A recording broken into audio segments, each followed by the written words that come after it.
자, 오늘 말씀은 깨어진 가정이 회복되려면 제목으로 말씀을 드립니다. 자, 우리의 몸에 생긴 상처는 시간이 가면 조금씩 줄어들고 없어지기도 하고 또 의술로 없앨 수도 있습니다.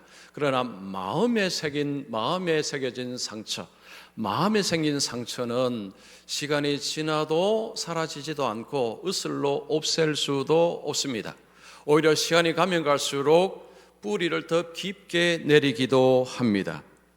마치 이 관절염하고 비슷합니다. 여러분, 관절염이 있으면 비가 오고 하면 좀 뭔가 이제 몸이 좀 이제 아프지 않습니까? 자, 그와 비슷하다는 거죠. 비 오고 뭔가 이게 밤이 되고 하면 괜히 마음이 그 어린 시절에 이런 상처들이 새록새록 이렇게 나와서 마음에 아픔을 주곤 합니다. 이 마음의 상처는 보이지는 않지만 사라지지는 않습니다. 계속해서 우리의 삶에 남아서 우리를 힘들게 하고 고통스럽게 하는 것이 마음의 상처와 흉터입니다. 어떤 책을 보니까 어떤 사람이 어릴 때에 부모님이 많이 이렇게 싸워서 부부 싸움을 많이 하다 보니까 이것이 아픔으로 이렇게 남아 있었습니다. 부모님이 싸울 때마다 이런 기도했다고 합니다. 제 수명을 줄여서라도 부모님 좀 안 싸우게 해 주시옵소서. 그 정도로 부모님이 많이 싸웠다고 합니다. 그래서 이분이 이제 나이가 먹으면서 어떤 사람을 사귀게 되는 가운데서 그 사귀는 사람하고 또 이렇게 싸우게 됐다고 합니다. 그 싸우면서 부모님의 싸움이 생각나고 나도 부모님처럼 살 수 있겠다 생각하고 결혼을 안 하기로 마음을 먹었답니다. 어릴 때의 그 아픔이 계속 따라와서 그 삶의 문제를 일으키고 있는 것입니다. 여러분, 아담과 하와 이후에 인간은 전부 죄인으로 태어납니다. 죄성을 가지고 태어납니다. 이 죄성이라는 것은 구부러진 것입니다. 하나님을 향해서 알고 섬기고 하는 것이 아니고 이게 전부 구부러졌습니다. 하나님께 관심도 없고 하나님의 뜻을 행하는 일도 하지 않습니다. 자, 그런데 예수를 믿게 되면 그러면 이 구부러진 것이 쫙 펴지느냐? 이게 그렇지도 않습니다. 예수 믿어서 구부러진 것이 쫙 펴지면 얼마나 좋겠습니까? 그렇지 않습니다. 구부러진 것이 여전히 있습니다. 그래서 가장 사랑하고 가장 이해해야 될 가족 간의 상처를 주고받는 일들이 일어납니다. 부부끼리, 부모가 자녀에게, 자녀가 부모에게, 형제 간에 상처를 참 많이 주곤 합니다. 그래서 가정이 잘 깨어집니다. 가정이 참 쉽게 깨어지기도 합니다. 이 깨어진 이런 가정이 회복되는 것 굉장히 어렵습니다. 쉽지가 않습니다. 자, 그러면 깨어진 가정이 깨어졌을 때 어떻게 회복이 되느냐? 오늘 이 말씀을 좀 드리겠습니다. 여러분, 사람의 힘과 능력으로는 이것이 어렵습니다. 하나님 안에서 가능합니다. 예수님 안에서 가능합니다. 하나님 안에서는 이 흉터와 이 상처가 은혜의 도구가 됩니다. 자, 하나님은 하나님의 은혜로 이것을 사용하시면서 선으로 바꾸십니다. 자, 오늘 읽은 말씀이 우리에게 그것을 이야기합니다. 하나님은 어떻게 우리에게 있는 상처를 은혜의 도구로 하나님이 사용하시는가? 오늘 말씀을 잘 들어보시고 오늘 이 말씀을 가정에 잘 적용해 보시면 좋겠습니다. 자, 첫 번째입니다. 죄성을 가진 사람으로 구성된 가정은 깨어지기 쉽다. 여러분, 성경에서 유명한 인물들이 많은데 그 중에 한 인물, 야곱이라는 인물이 있습니다. 야곱은 4명의 아내가 있습니다. 그리고 아들 숫자가 12명입니다. 만약 여러분께서 야곱이라는 사람을 잘 모른다고 할지라도 이 가정 쉽지 않겠다 생각이 들 것입니다. 여러분, 한 명의 아내, 한 명의 아들과 살아도 쉽지 않습니다. 그런데 4명의 아내 그리고 아들 숫자가 12명, 그보다 또 딸도 있습니다.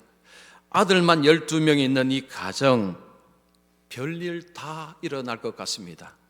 별일 다 일어났습니다. 이 야곱의 가정은요, 깨어진 가정입니다. 자, 야곱의 가정을 깨어진 가정이라고 말할 수 있는 이유, 근거를 잠시 말씀을 드립니다.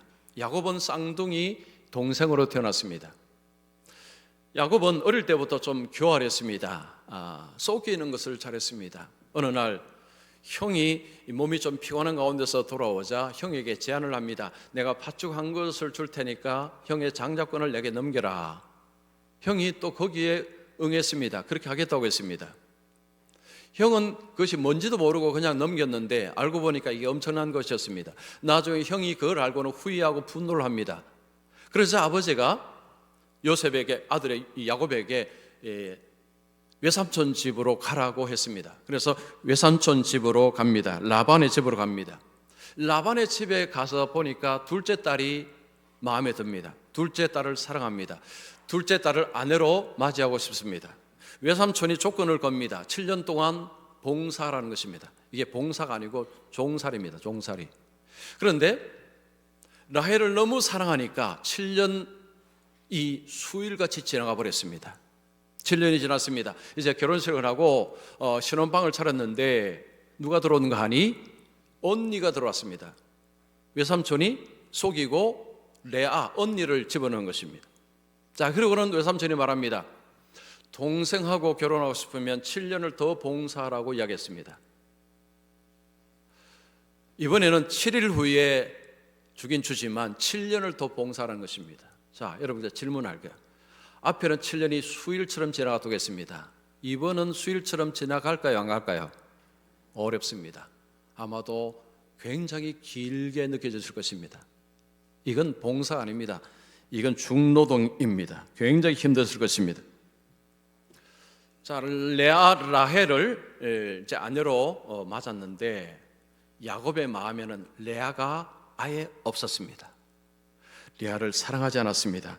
창세기 29장에 그런 표현이 있습니다. 여호와께서 레아가 사랑받지 못함을 보시고, 무슨 말씀입니까? 야곱이 레아는 전혀 눈길을 주지 않았다는 것입니다. 마음을 갖추지 않았다는 것입니다. 자, 언니 동생이 한 사람의 부인입니다. 그런데 지금 야곱은 동생에게만 사랑합니다. 그런데 지금 언니도 어쨌든 부인입니다. 자, 그럴 때 이 레아와 라헬 사이가 평온할 수 있겠습니까? 불가능합니다. 질투, 갈등, 이건 일어날 구조입니다. 그리고 외삼촌과의 관계는 어떻습니까? 외삼촌이 속였습니다. 속임을 당했습니다. 그러면 속임을 당한 입장에서 보상을 받기 위해서 또 속이는 일이 벌어집니다. 외삼촌과의 갈등도 일어날 수밖에 없습니다. 이 가정은 지금 시작부터가 이게 지금 뭔가가 조짐이 안 좋습니다. 자, 레아는 아들을 낳았습니다. 레아가 아들을 낳기는 낳았는데 남편의 마음을 어쨌든 돌리고 싶어서 이제 이름 짓는 것을 보면 그 레아의 구구절절한 마음이 느껴집니다. 첫 번째 아들이 르우벤입니다. 르우벤의 이름은 보라 아들이다 라는 뜻인데, 이 르우벤을 낳았을 때의 레아의 심정이 창세기 29장 32절에 나옵니다. 제가 읽겠습니다. 레아가 임산의 아들을 낳고 그 이름을 르우벤이라 하여 이르되 여호와께서 나의 괴로움을 돌보셨으니 이제는 내 남편이 나를 사랑하리로다. 하나님이 내 괴로움을 돌아보시고 이제는 내 남편이 나를 사랑할 것이다 라는 기대를 가지고 르우벤이라는 이름을 붙였습니다. 자, 그러면 이제 이 아들을 낳고 야곱이 레아를 사랑했을까요? 아니요, 사랑 안 했습니다. 둘째 아들이 또 태어납니다. 시므온입니다. 자, 시몬이 이런데 이 이름의 의미입니다. 이렇습니다. 자신이 사랑받지 못함을 하나님이 아시고 아들을 주셨다. 여전히 사랑을 못 받는다는 거죠. 하나님이 아시고 아들을 주셨다. 그 다음 아들이 레위입니다. 레위라는 이름이 남편이 자신과 연합해 주기를 바라는 희망으로 지은 이름이 레위입니다. 그 다음이 유다입니다. 유다는 찬송이라는 의미입니다. 찬송. 이 의미를 적을 때 어떤 마음이 썩었느냐? 아이를 낳지 못하는 라헬에 대한 자신의 우월감을 표현하기 위하여서 유다라는 이름을 적은 것입니다. 레아는 아들을 하나, 둘, 셋, 넷을 낳을 때마다 그 이름에 의미를 부여하는데 그 전부 사랑받지 못하는 자신의 심경을 토로하는 이런 의미가 있었습니다. 그리고 동생에 대한 질투, 이런 것들이 그 속에 있었습니다. 야곱은 그런 레아를 별로 사랑하지 않았습니다. 그러면 이제 사랑받는 라헬은 어떨까요? 라헬은 아이를 못 낳습니다. 그런 가운데서 언니를 질투합니다. 그리고는 남편에게 자신의 종을 줍니다. 빌하입니다. 시녀 빌하를 줍니다. 아들을 낳았습니다. 단입니다. 단. 자, 단의 이름의 뜻은 이렇습니다. 하나님께서 자신을 돌보아 주시고 원한을 풀어 주셨다. 지금 라헬도 시녀를 통해서 이제 아이를 낳으니까 이제 자기 아이죠.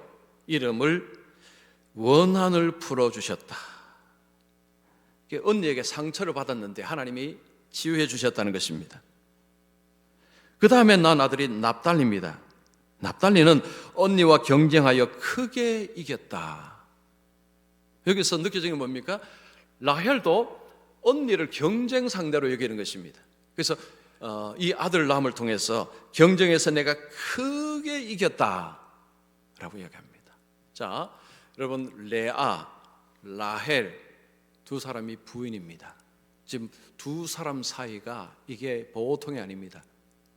미움의 골이 점점 깊어져 갑니다. 라헬이 아들을 낳았습니다. 유명한 요셉입니다. 요셉의 출생은 라헬에게 엄청난 기쁨이었지만 야곱에게도 기쁨이었습니다. 왜냐하면 여러분, 야곱에게 진정한 아내는 누구냐? 라헬입니다. 이 야곱에게는요, 아내가 좀 많다 하지만 이 야곱의 마음속에 있는 아내는 라헬밖에 없습니다. 그 라헬이 아들을 낳았으니 얼마나 이쁘겠습니까? 얼마나 귀하겠습니까? 그래서 아버지는 요셉만 사랑합니다. 요셉만 귀여워합니다. 그러자 요셉이 이 자기 중심적인 모습을 보입니다. 형들의 잘못을 아버지에게 고자질합니다. 여러분이 형이라면 이 동생 귀엽겠습니까? 전혀 귀엽지 않습니다. 그리고 어느 날 자기 꿈 이야기합니다. 형들이여, 내가 꿈을 꿨는데 모두가 내게 절을 합디다. 형들의 마음은 이제 부글부글 끓습니다. 가만두지 않겠다라고 다 같이 마음을 먹습니다. 급기야 동생을 팔아버립니다. 노예로 팔아버립니다. 그리고 아버지에게 와서는 아버지, 요셉이 짐승에게 찢겨 죽었습니다. 그 얘기를 들은 아버지는 절망합니다. 야곱은 자식이 많았지만 그 자식 중에서 오로지 요셉만 보였습니다. 그런데 그 요셉이 죽었다는 이야기는 그 아버지에게 삶의 희망을 다 뺏어버린 것입니다. 여러분, 이 야곱의 가정, 이게 정상입니까? 정상 아닙니다. 이거 깨어진 가정입니다. 결혼을 말하다라는 책이 있습니다. 이 팀 켈러라는 아주 유명한 목사님이 쓴 책인데, 이 책에 보면 이제 결혼 위기를 맞이한 부부들이 이제 목사님께 와서 상담을 하는 이런 이야기가 있습니다. 결혼을 이제 하고 나서 위기를 겪는 부부들이 공통적으로 하는 이야기가 있다고 합니다. 이런 이야기를 한다고 합니다. 사랑이 이렇게 힘들 줄 몰랐습니다. 공감하십니까? 사랑이 이렇게 힘들 줄 몰랐습니다. 자, 그러면서 그들이 이런 말합니다. 배우자와 천생연분이라면 애정이 계속해서 흘러나와야 되지 않습니까? 그런데 애정이 계속 안 나오는 거 보니까 내가 저 사람하고 천생연분이 아닌 것 같습니다. 이런 논리를 펴는 것입니다. 그때 목사님이 이런 이야기를 했다고 합니다. 발음이 잘 안 됩니다. 천생연분, 운명적인 사랑, 이거 다 마귀의 속삭임입니다. 잘 들으십시오. 이게 마귀의 속삭임입니다. 자, 우리는 다 죄성이 있기에 미숙한 상태로, 이기심 있는 상태로 결혼을 합니다. 그러니까 결혼하는 남녀는요, 전부 다 이 죄성을 가지고 이기심, 미숙한 상태에서 결혼을 합니다. 결혼하다가 서로 갈등이 생기면 전부 다 저 사람은 자기 중심적입니다. 저 사람이 문제입니다. 라고만 이야기합니다. 왜? 자신은 이야기하지 않습니까? 왜 자신은 이기심으로 가득하고 자신은 자기중심적이라고 왜 자신은 보지 않습니까? 왜 자신은 고치지 않습니까? 그런 이야기를 했습니다. 여러분 맞습니다. 부부가 결혼을 하며 서로 사랑을 하지만 서로 싸우고 갈등할 때에 결국은 미숙합니다. 그리고 이기심이 있어서 그렇습니다. 이것은 어느 한두 사람의 문제가 아닙니다. 우리 모두가 갖고 있는 문제입니다. 그래서 가정이요, 여러분 가정에서 문제가 없다, 가정이 아닙니다. 그럼 천사들이, 두 분은 천사입니다.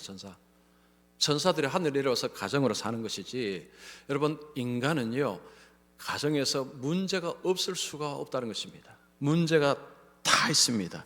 예수를 믿는 가정도 예외가 아닙니다.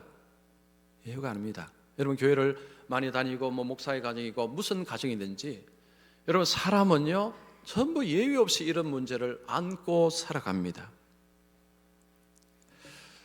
어떤 심리학자가 가정에서 이런 그 상처와 문제를 좀 줄이기 위한 방안을 하나 제시했는데 이런 제안을 했습니다. 그러니까 식구를 귀한 손님으로 대해 보십시오. 식구들요, 남편이든지 아니면 자녀들이든지 아버지든지 어쨌든 귀한 손님으로 대하라는 것입니다. 자, 이렇게 이야기하면 얼른 이게 뭐가 안 올 것입니다. 이런 식입니다. 자녀가 어느 날 아주 형편없는 성적표를 가지고 왔습니다. 그러면 우리 한국 부모는 어떻게 합니까? 바로 그냥 확 이제 막 쏟아내죠. 그럴 때 이렇게 생각해 보라는 것입니다. 만약에 귀한 손님이 집에 왔습니다. 딸을 데리고 왔습니다. 근데 그 딸의 성적표가 좋지 않습니다. 그러면 여러분 같으면 그 귀한 손님의 딸이 성적표가 좋지 않습니다. 여러분 뭐라고 하시겠습니까? 이렇게 아마 거의 다 이렇게 할 것입니다. 얘야, 성적이 인생의 전부가 아니란다. 공부 잘하는 게 인생의 전부가 아니야. 너무 낙심하지 마. 하나님께서는 너에게 뭔가 특별한 것을 주셨을 거야. 그죠? 근데 자기 자식에게는 뭐라고 할까요? 야, 너 이런 성적으로 이제 앞으로 너 어떻게 사니? 너 인생 앞으로 어떻게 살 거야, 너? 그렇겠죠. 이 가족을 손님으로 대하라. 사실은 조금 말은 안 맞는 말이죠. 어떻게 가족이 손님이 될 수 있습니까? 그런데 여러분 이 표현 자체가 의미가 있습니다. 말이 안 되는 게 아닙니다. 말이 됩니다. 왜냐하면 여러분 부부간에도 그렇고 부부 자식 간에도 여러분 사는 기간이 생각보다 짧습니다. 물론 부부는 요즘은 이제 이 수명이 늘어나서 50년 좀 더 살 수 있지만 50년을 산다고 해도 사실은 길다면 길지만 짧으면 짧습니다. 자, 부모 자식 간은요 함께 사는 연수가 그보다 더 짧습니다. 어느 정도 살면 이제 따로 나가야 되니까요. 사실은 우리 가족 간의 관계도 삶을 사는 것이 이게 정해져 있다는 거죠. 우리가 정하는 건 아니지만 어쨌든 이게 약간의 제한적입니다. 그래서 손님은 아니지만 그러나 귀한 손님으로 생각을 하라는 것은 의미는 있습니다. 여러분 깨어진 가정이 회복되는 것이 그만큼 어렵습니다. 가족인데 남으로 대하라. 이게 사실은 말이 안 되는 소리인데 그런 이야기 하는 이유가 이 깨어진 가정이 회복되는 것이 너무너무 어렵기 때문에 그렇습니다. 이 죄성을 가진 인간은요 스스로가 그렇게 이 회복할 수 있는 능력 자체가 없다는 거죠. 자, 그러면 어떻게 해야 될까요? 두 번째입니다. 자, 깨어진 가정의 회복은 자신의 삶을 하나님의 눈으로 해석할 때 가능하다. 요셉은 팔려갔습니다. 노예로 팔려갔습니다. 그런데 놀라운 일이 벌어졌습니다. 요셉은 애굽의 2인자가 되었습니다. 애굽은 그 당시에 최강대국입니다. 요즘 같으면 미국 정도 되겠죠. 그 나라의 2인자가 된 것입니다. 기근이 엄청나게 임했습니다. 애굽과 가나안 지역 이제 온 일대가 기근으로 이제 먹을 것이 없습니다. 요셉의 형들이 음식을 구하러 애굽에 왔습니다. 그래서 요셉과 형들이 만났습니다. 요셉은 형들 가정을 전부 애굽으로 초대를 했습니다. 아버지도 초대했습니다. 초청 이민을 한 것입니다. 제가 미국 가서 보니까요, 처음에는 혼자 왔다가 나중에 온 가족을 이렇게 초청해서 그렇게 살아가는 사람들이 꽤 많았습니다. 요셉이라는 사람이 그 나라의 2인자가 되고 온 가족을 불러들이고 그 가족들은 요셉 덕분에 산 것입니다. 그리고 그 땅에서 살아가게 되었습니다. 야곱도 이제 아들 덕분에 애굽으로 가서 거기서 살다가 147세에 세상을 떠났습니다. 야곱은 세상을 떠나기 전에 아들들에게 명령을 내렸습니다. 내가 죽거든 나를 애굽 땅에서 묻지 말고 가나안 땅에 묻으라고 명령을 했습니다. 자, 12절 13절 보시면 야곱의 아들들이 아버지가 그들에게 명령한 대로 그를 위해 따라 행하여 그를 가나안 땅으로 데려다가 마므리 앞 막벨라 밭 굴에 장사하였으니 이는 아브라함이 헷 족속 헤브론에게 밭과 함께 사서 매장지를 삼은 것이더라. 자, 지금 이 야곱이 장사라고 한 것은 가나안 땅인데 그 가나안 땅의 그 굴과 밭은 할아버지 아브라함이 이미 구입한 것입니다. 그러니까 그 땅은 자손 대대로 소유가 넘어가는 것입니다. 그리고 이 땅이 하라는 것은 그 땅이 하나님의 약속의 땅이기 때문에 그 땅에 묻으라고 한 것입니다. 야곱의 아들들이 이제 아버지를 장사를 지내고 애굽으로 돌아오는데 요셉의 형들의 마음속에 두려움이 가득합니다. 왜 두려움이 생겼을까요? 요셉이 우리를 가만두지 않을 것이다.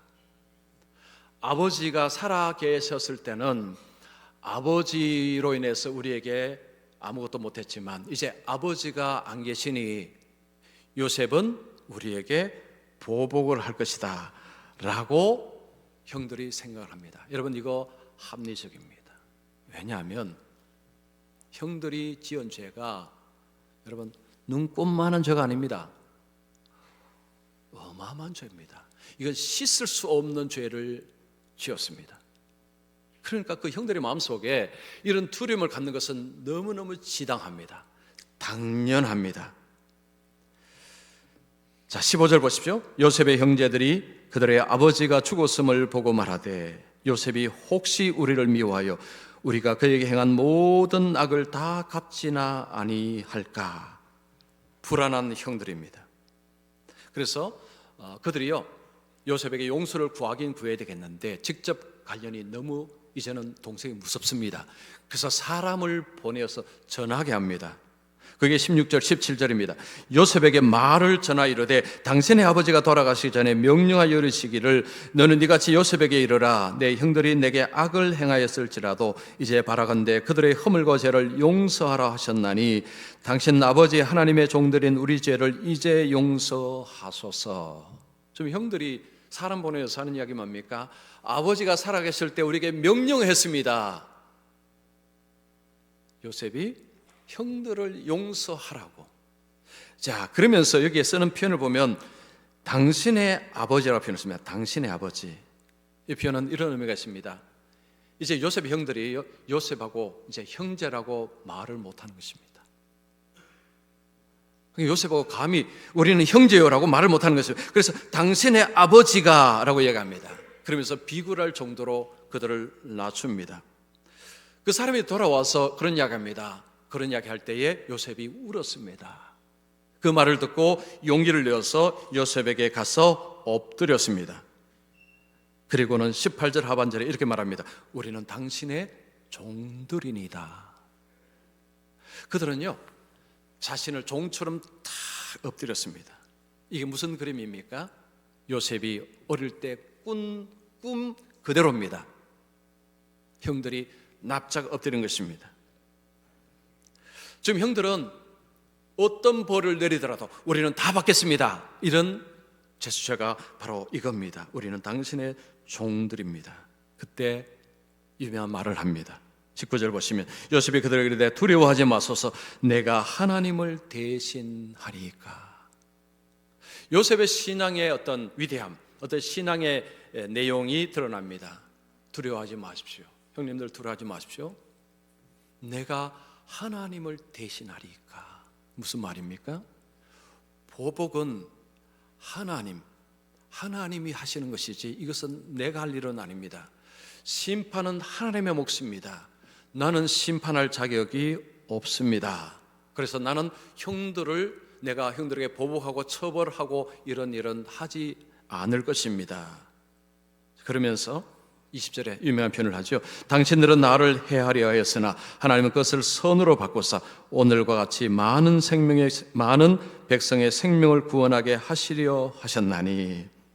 요셉은 내가 하나님을 대신하겠습니까? 라고 끝낸 게 아니고 왜 내가 당신들에게 보복할 수 없는 이유를 추가로 설명합니다. 뭐라고 이야기합니까? 당신들은 나를 해하려고 했습니다. 이게 팩트입니다. 사실입니다. 요셉이 형들이 잘못한 것을 다 잊어버린 게 아닙니다. 알고 있습니다. 기억하고 있습니다. 그러나 하나님은 그 악을 선으로 바꾸사, 그 다음이 중요하죠. 오늘과 같이 많은 백성의 생명을 구원하여 주셨습니다. 많은 생명을 구원하기 위해서 하나님께서는 나를 애굽으로 보내셨습니다. 그런데 애굽으로 보내실 때에 형들이 나를 팔았습니다. 악을 행했습니다. 그러나 하나님은 그 악을 선으로 바꾸셔서 나로 하여금 이 자리에 오르게 하시고 그리고 많은 생명을 구원하게 하셨습니다. 요셉은 자신의 인생을 해석을 했습니다. 이 해석은요, 누가 가르쳐 준 게 아닙니다. 형들이 요셉 해석을 이게 아닙니다. 스스로가 주관적으로 한 해석입니다. 여러분, 내 인생 해석은 남이 하는 게 아닙니다. 내가 하는 것입니다. 내 인생 해석을 누가 해주는 게 아닙니다. 내가 해야 됩니다. 여러분, 내 인생을 해석할 때에 뭘 기준으로 삼아야 될 것이냐, 이게 중요합니다. 하나님의 눈입니다. 하나님의 시각입니다. 하나님의 은혜입니다. 그걸 통해서 내 인생을 해석을 해야 됩니다. 여러분, 남이 뭐라든 그건 그 사람의 관점입니다. 나는 내 인생을 이렇게 본다. 이게 분명해야 합니다. 그래야 휘둘리지 않습니다. 그리고는 21절에 당신들은 두려워하지 마소서 내가 당신들과 당신들의 자녀를 기르리이다. 요셉은 형들 너무 걱정하지 마십시오. 내가 형들 가족들 다 먹여 살리겠습니다. 위로하고 또 위로하고 위로했습니다. 아무리 가족이라도 여러분 상처가 크면 회복이 쉽지가 않습니다. 요셉의 용서는 요셉이 총리가 되었기 때문이 아닙니다. 여러분, 총리라는 자리에서 오히려 보복하기 쉽습니다. 두고 봐라, 이제 내가 이 권력을 가지고 내가 보복할 것이다. 얼마든지 보복을 더 잘할 수 있습니다. 요셉은 총리가 되었기 때문이 아니라 하나님을 통해서, 하나님의 시각을 통해서 자신의 인생을 다시 봤기 때문에, 즉 하나님의 뜻이라는 관점에서 자신의 인생을 다시 해석했기 때문에 용서가 가능했다는 것입니다. 바울은 우리에게 우리의 삶을 그리스도인이 살아갈 때 정말로 우리가 늘 고민해야 될 것이 뭐냐? 하나님의 뜻이라는 거죠. 자, 로마서 12장 2절 말씀 우리 한번 같이 읽습니다. 시작. 너희는 이 세대를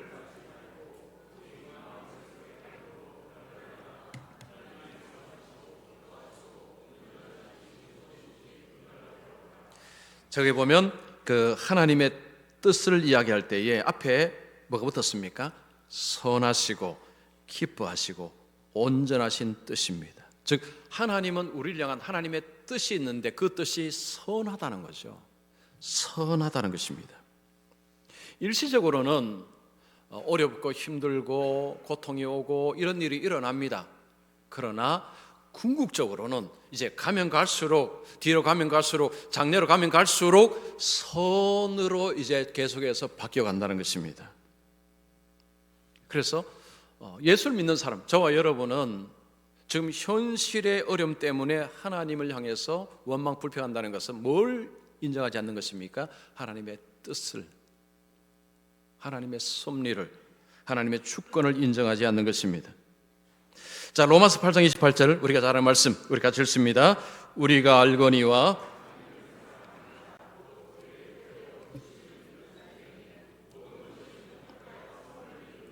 우리가 너무너무 사랑하는 말씀이죠. 모든 것이 합력하여 하나님의 뜻대로 부르심을 받은 자들, 하나님을 사랑하는 자는 모든 것, 여기 모든 것은 고통, 슬픔, 아픔 이런 것 다 들어갑니다. 우리에게 현실적으로 일어나는 이런 일들이 있지만 결국은 하나님은 여기서 선을 빼낸다는 것입니다. 많은 아픔들, 고통이 있지만 결국 하나님이 거기서 뭘 빼내느냐? 선이라는 거죠. 선은 우리에게 다른 말로 하면 승리, 영광, 이것이 선입니다. 여러분, 가족 간의 용서라는 것은요, 회개를 전제로 하는 것이 아닙니다.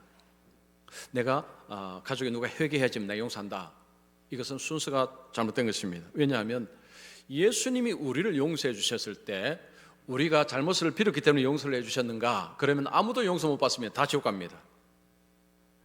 하나님은 먼저 우리를 부르시고 용서하시고 그 다음에 우리가 부르심을 받고 나서 이제 하나님에 대해서 말씀을 배우고 하나님께서 이렇게 은혜를 베푸셨구나라는 것을 깨닫고 주여 제가 잘못했습니다, 뒤에 용서를 구합니다. 이게 우리가 하나님과의 관계에서 일어나는 일입니다. 마찬가지라는 거죠. 여러분, 가족 안에서는 우리가 서로 간에 어떤 아픔과 상처가 있을 때에 내가 잘못했다고 해야지만 내가 용서하겠다, 이것은 하나님과 나와의 관계하고 이게 다른 것입니다. 그게 아니라는 거죠. 그래서 그렇게 되면요, 용서 못할 수도 있습니다. 먼저 용서를 해야 한다는 것입니다. 자, 아마도 우리 성도들 가정에서 이런저런 그 가족 간의 어떤 아픔과 뭐 이런 일들이 아마 있을 것입니다. 없는 가정이 아마 없을 것입니다. 정도의 차이가 있을 뿐이죠. 혹시나 좀 큰 상처가 있어서 지금도 힘드시다면 그냥 사람의 생각으로 내가 용서해야지라고 하지만 아마 돌아서면 안 될 것입니다. 우리가 그만큼 약하고 악합니다. 잘 안 됩니다. 자, 오늘 하나님께서 이 말씀을 통해서 우리에게 주시는 것은 그겁니다. 인생을 다시 해석하라는 거죠. 인생을 다시 해석하라는 것입니다. 여러분 인생을 다시 해석을 하십시오. 누가요? 여러분 스스로가. 이건 남이 하는 것이 아닙니다. 여러분이 하셔야 됩니다. 기준이 뭐냐? 하나님의 은혜입니다. 하나님이 내게 어떤 은혜를 베푸셨는가를 보고 그것을 가지고 자기 인생을 해석을 해야 하나님 앞에서 바르게 해석할 수 있습니다. 뭐 세상의 돈이라든가 뭐 명예 이런 관점으로 해석을 하시면 엉뚱한 데로 갑니다. 그게 아니라 하나님께서 내게 무슨 은혜를 베풀어 주셨는가, 그건 본인이 압니다. 본인이 압니다. 우리가 정말로 하나님이 내게 무슨 은혜를 베푸셨는가 우리가 생각하면요, 생각을 안 해서 문제지, 여러분 그 초점 맞춰 생각하면요 압니다. 알아요. 그래서 하나님이 내게 베푸신 은혜를 바라보고 그 은혜에 감사함으로 인생을 다시 해석을 하십시오. 그럴 때에 우리의 마음의 문이 이렇게 열립니다. 이 닫혀있던 문이 열립니다. 이게 열려야 먼저 가죠. 이게 닫혔으면요 마음은 원이로 돼. 이게 안 됩니다. 어쨌든 하나님의 은혜가 우리의 마음을 여는 열쇠라고 생각하시면 됩니다. 자, 그러셔서 어쨌든 인생을 다시 해석하셔서 남이 하는 게 아닙니다. 여러분이 하셔야 됩니다. 여러분 스스로 하셔야 됩니다. 그렇게 하셔서 혹시나 가정에 여러 가지로 상처 아픔이 있다면 여러분께서 먼저 손을 내미시고 여기서 먼저 다가가셔서 어쨌든 가정에 상처 아픔이 있는 것은 이건 어찌할 수 없습니다. 우리가 약해서 그런 거니까. 그러나 그 다음에 어쨌든 주님의 은혜를 힘입어서 그래서 보듬고 품고 이렇게 하셔서 그래서 어쨌든 주님이 주신 가정 아주 행복하게 그리고 아름답게 그리고 하나님 안에서 복되게 그렇게 만들어 가시는 우리 모든 성도님들 되시기를 축원합니다.